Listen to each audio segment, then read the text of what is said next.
boqorkii hargeysa hay إيه ماشي بيلاني ماريا. بيلاني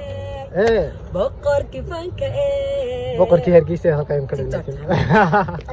waxaan leenahay walaasha qaali gabadhi dhalasho maaha waa dhaxdin fahanti Aye. kullayba ma karata noo soo wareegtay noo soo wareegtay soo dhow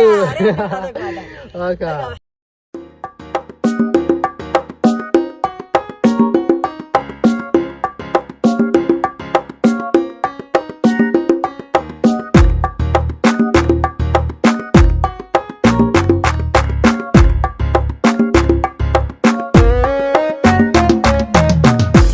ماشي بيلاني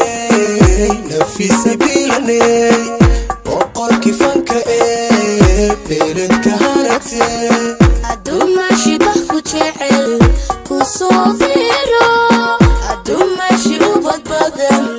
oo dhalabariya aduu maashi ubad badan oo dhalabariya ماشي بيلاني نفيسة بيلاني بقولك فانك بيرنك